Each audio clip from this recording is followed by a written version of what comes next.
Sampailah kita di segmen terakhir dialog kita pagi ini dan kita membahas mengenai ini GSL. Dan kalau kita lihat Pak Nur Aman bahwa verifikasi sebenarnya secara general dari BOPI sendiri seperti apa? Mungkin kontrak-kontrak yang akan ditelaah atau mungkin beberapa faktor unsur dari tadi yang verifikasi itu? Ya, jadi seperti yang dijelaskan oleh beliau ini kan, yang kita ketahui bersama itu ada 5 aspek ya. Yang pertama itu legalitas, yang kedua keuangan, yang ketiga personil dan administrasi ya.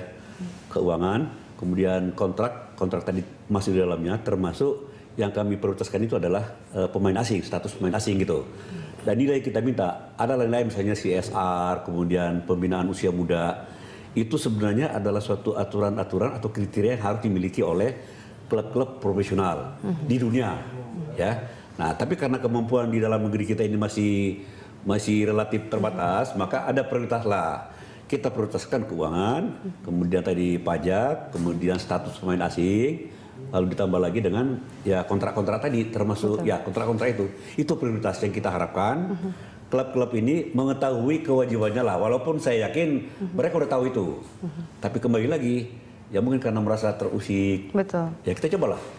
Dikatakan dengan jaminan bahwa privacy mereka itu kita jamin lah, jangan sampai kerahasiaan itu kita buka ke umum gitu. Baik, Pak Jamal, ini seperti apa sih kerahasiaan dalam satu klub yang mungkin tidak bisa dibuka pada publik atau seperti apa, Pak? Loh, itu setiap perusahaan punya rahasia. Dalam hal kaitannya untuk kontrak sendiri begitu. Kira-kira kamu kalau berita satu ditanya sama Menko Income, bagaimana kamu menata manajemenmu? Bagaimana kamu membayar pegawaimu? Mau enggak ngomong? Tapi kita juga menelaah, Pak, bahwa ini adalah proses untuk integritas dari satu perusahaan adalah transparansi begitu, Pak. Loh, kalau transparansi pasti transparansi. Kalau tidak transparansi tidak mungkin dia keluar. Itu tanda daftar perusahaannya. Dia kan pasti tahu, oh perusahaan ini buat modalnya sekian. Usahanya ini, bentuknya ini. Tapi secara operate di bawah kan tidak seperti itu. Lah, iya. Artinya untuk kontrak-kontrak sendiri dalam penyelesaiannya seperti apa, Pak? Begini, saya kasih contoh. UMKM di Jakarta ditentukan berapa? Sekian gitu. Kamu tanya, betul tidak pegawai itu terima segitu? Nah, belum tentu. Jadi kalau itu strike seperti itu, tutup semua ini perusahaan. Artinya ada beberapa privacy yang memang sengaja ditutupi begitu ya. Baik. Tapi BOPI kan sudah bilang, kami tidak akan masuk sampai ke privasi itu. Ya, kami hanya sampai kepada. Kami adalah klub, direktur perusahaan. Ini perusahaan mestinya kan, dengan pemain sebagai pegawai saya, dengan staf. Harus ada kontrak. Itu hanya sebagai pegangan apabila suatu saat si pegawai ini diperlakukan tidak adil oleh si pemilik tadi, si pemilik modal, maka ada bukti hitam di atas putih begitu ya. Kita pakai apa coba kalau nggak ada kontrak? Itu loh tujuannya sebenarnya itu. Itu setuju. Itu saya setuju saya. Semua supaya punya pegangan kan begitu. Punya pegangan. Jadi kalau pemain tidak betul, ya toh. Jadi kita laporkan ke BOPI, Pak. Ini pemain suka lari-lari, Pak.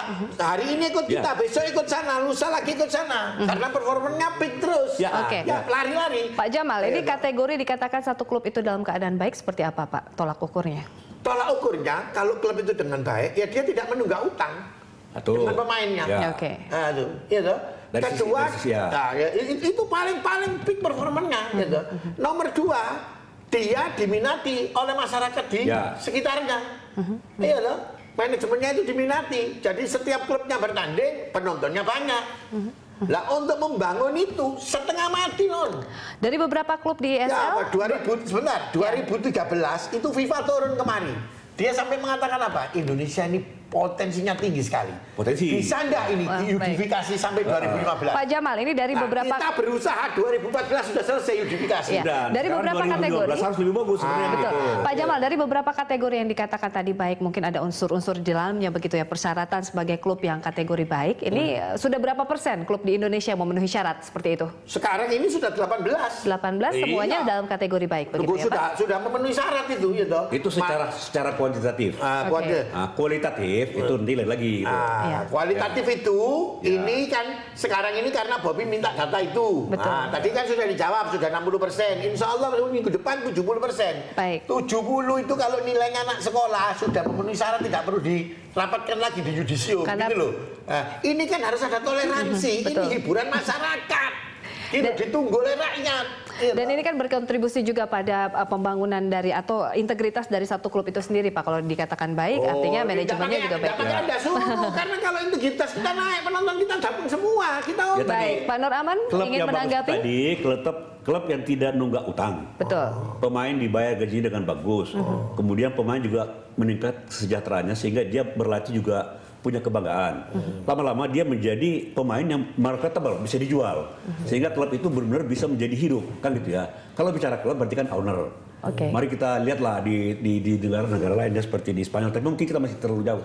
Artinya kemarin penundaan dari pelaksanaan ISL ini terkait dari tadi ya Pak ya, ada administrasi yang belum terpenuhi secara baik. Saya tambahkan, kita itu kan baru merangkak, ya.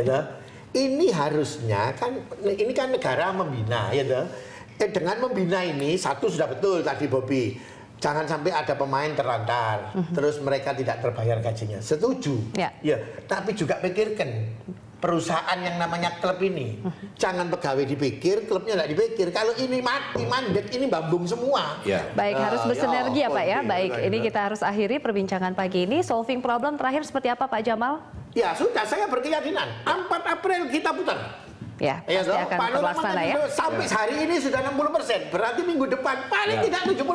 Kalau 70% itu tidak perlu rapat wali murid, sudah tidak perlu rapat wali kelas. Ini layak berapa? Pak Nur Aman, seperti apa terakhir? Itu masalah yang sudah muncul di permukaan itu kita persempit menjadi bukan masalah, tapi solusi. Minggu depan, mari kita lihat penggabungan antara dua tim verifikasi Bobby sama tim verifikasi PT Liga, mau dikawal sama Pak Jamal boleh, mau siapa-siapa boleh ya. Mari kita lihat mana aturan yang benar, mana syaratnya sudah terpenuhi. Mari kita lihat Pak ya. Minggu depan semua data itu sudah terpenuhi dan tanggal 4 April itu yakinlah. Jadi begini, betul, jangan dipancing, jangan dipancing, dipertentangkan seolah-olah nanti kalau tidak selesai, jangan. Baik, harapan kita bersama. Ada kelompok yang tidak suka, ada yang suka. Harapan kita politisi yang tidak suka, rakyat ini menunggu, sudah. Baik, nanti yakinlah pada minggu depan. Sudah, ini. Harapan kita bersama Pak Nur Aman, Pak Jamal ya. Itu jangan sampai kita terpengaruh sama mungkin juga ada kelompok yang ingin liga ini nggak jalan. Mungkin juga ada. Begitu liga tidak jalan, tim nasional bubar. Kita tunggu dinamikanya minggu depan dan kita harapkan semuanya terselesaikan dengan baik ya. Terima kasih Pak Nur Aman, terima kasih Pak Jamal telah hadir. Minggu depan, Senin ya kita biar verifikasi. Ada foto kemisnya. Terima kasih. Baik, terima kasih. Panggil Joko ke sini, panggil saya. Baik Pak, terima kasih telah hadir dalam dialog kita pagi ini. Demikian dialog kita pemirsa.